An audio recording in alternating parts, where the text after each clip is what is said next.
Hello and welcome to AD education. मैं हूं अमित दीक्षित और आप देख रहे हैं इस समय NIOS DElEd sample question paper solution series. इन वीडियो सीरीज में अभी तक आपको जो भी एनआईओएस डीएलएड का सैंपल क्वेश्चन पेपर है जो नए पैटर्न पर आधारित है, एनआईओएस के द्वारा बताया गया महत्वपूर्ण प्रश्न पत्र है ये, इसके सॉल्यूशंस आपको बताए जा रहे हैं। इनके प्रश्नों के उत्तर अभी तक आपको बताए गए हैं। तो ये हिंदी और इंग्लिश दोनों में बताए जा रहे हैं। तो अगर आपने अब तक के सेक्शंस को नहीं देखा है तो आप इसी वीडियो के नीचे दी गई डिस्क्रिप्शन में लिंक पर जरूर क्लिक करें और इससे पहले के आंसर्स को जान लें। क्वेश्चन पेपर 501 हमने कवर कर लिया है, 501। In this video series we are suggesting answers for NIOS DLED sample question paper. So if you don't know the answer of previous sections then please click on the link given in the description below. आज इस video में आगे बढ़ते हुए मैं अगले section को cover करूंगा। इनफैक्ट स्टार्ट कर रहा हूं question paper 502, next question paper है ये, और 502 और सेक्शन ए आज इसका हम कवर करेंगे। We are going to cover section A here. Section A is MCQ type of questions available here और यहाँ पर एमसीक्यू टाइप के क्वेश्चंस रहेंगे। 2 नंबर का हर प्रश्न रहेगा नए पैटर्न पर जो आधारित है।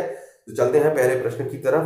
पहला प्रश्न है इसमें the concept of operant behaviour was suggested by. 4 option यहाँ पर दिए गए हैं, 4 ऑप्शंस अवेलेबल। तो ये इसका जो प्रश्न है वो है कि ऑपरेंट व्यवहार की अवधारणा का सुझाव किसके द्वारा दिया गया था। तो इसका आंसर है डी, स्किनर के द्वारा दिया गया था ये सुझाव। Answer is D. अगला प्रश्न लेते हैं, minimum level of learning were the follow up of the recommendation of, यानी कि जो सीखने का न्यूनतम स्तर के संबंध में जो सिफारिशें हैं वो किस शिक्षा नीति में की गई थी। तो यहाँ आंसर रहेगा बी, राष्ट्रीय शिक्षा नीति 1986। Answer is B, national education policy 1986।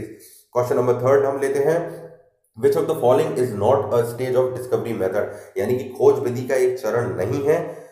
कौन सा इनमें से 4 ऑप्शन में से। तो पहला इसका आंसर रहेगा A is the answer, identification of a problem, यानी कि जो समस्या की पहचान, इसका चरण नहीं होता है। 4th है question, which of the following is not discipline related problem in the classroom, यानी कि एक कक्षा में अनुशासन संबंधी परेशानी प्रॉब्लम नहीं है। इन चारों में से कौन सी। तो पहला आंसर रहेगा शेयरिंग, इसका ए इज द आंसर, साझा करना यानी शेयर करना, it's not a discipline related problem. 5th question लेते हैं, which of the following is an on projected teaching add, यानी कि इनमें से कौन सा एक कहना चाहिए ऑन प्रोजेक्टेड टीचिंग एड है। ऑन प्रोजेक्टेड टीचिंग एड का मतलब होता है कि अनुमानित शिक्षण का एक उपकरण, इनमें से कौन सा है। तो यहाँ पर फर्स्ट इज द आंसर, जो फर्स्ट है एपिडायोस्कोप, इसका आंसर रहेगा 5th नंबर का। माफ कीजिएगा, इसका डी आंसर रहेगा specimens. D is the right answer, D इसका आंसर रहेगा, स्पेसिमेन, नमूने। और 6th क्वेश्चन हम लेते हैं, what do we plan in a unit plan, यानी कि एक यूनिट प्लान के अंदर, एक इकाई योजना के अंतर्गत क्या योजना बनाते हैं। तो 4 ऑप्शन यहाँ पर दिए गए हैं। चारों ऑप्शन में से 6th नंबर का ये क्वेश्चन है, इसमें आंसर आपका रहेगा सी, यानी कि सी नंबर का जो है distribution of a unit into subunit, C is the answer. और 7 क्वेश्चन लेते हैं कि ट्रांस डिसिप्लिनरी इंटीग्रेशन का मतलब क्या है, यानी कि ट्रांस अनुशासन का मतलब क्या है। ट्रांस अनुशासन क्या होता है, मतलब अनुशासन संबंधी इसमें पूछा गया है, ट्रांस अनुशासन क्या होता है, इसका एकीकरण का क्या मतलब होता है। 4 ऑप्शन इसमें दिए गए हैं। तो इस 7 नंबर के क्वेश्चन का आंसर आपका रहेगा C, C is the right answer. 7 number के क्वेश्चन का आपका इसका आंसर रहेगा।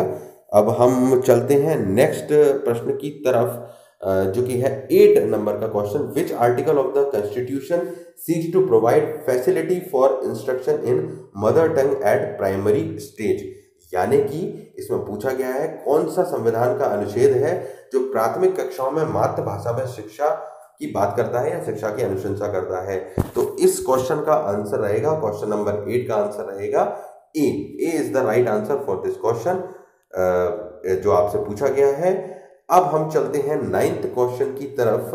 9th क्वेश्चन कुछ इस तरह से है, value judgement is an important characteristic of, value judgement is an important characteristic और मूल्य निर्णय की एक महत्वपूर्ण विशेषता है। ये प्रश्न है, 4 ऑप्शन में से आपको एक बताना है मूल्य निर्णय की एक महत्वपूर्ण विशेषता। तो इसका आंसर रहेगा 9 नंबर का D is the right answer, D इसका आंसर रहेगा। तो डी आंसर पे आप क्लिक कर लें, ये आंसर आपको इसमें सही रहेगा। अगले प्रश्न की तरफ हम चलते हैं। यहाँ पर अगला प्रश्न है, जो लास्ट प्रश्न है इसमें, विच of the following is a equivalent, माफ कीजिएगा, विच of the following is a quantitative assessment tool. तो चार ऑप्शन दिए गए हैं। क्वांटिटेटिव असेसमेंट टूल का मतलब यहाँ पर है कि निम्नलिखित में से कौन सा एक मात्रात्मक मूल्यांकन का उपकरण है। तो चार प्रश्नों में से आपको आंसर बताना है, तो इसका आंसर है B. B is the right answer. प्रश्नावली जिसको बोलेंगे, B is the right answer.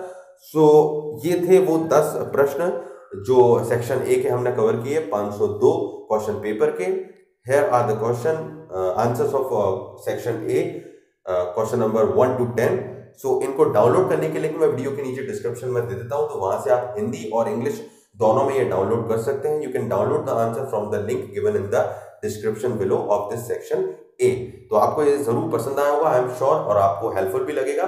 तो आप इस वीडियो को लाइक जरूर करें, ज्यादा से ज्यादा शेयर करें औरों के साथ, और सब्सक्राइब कर लें चैनल को, और आगे जुड़े रहें। बेल आइकन को जरूर दबाएं लेटेस्ट वीडियो अपडेट्स के लिए। Thank you.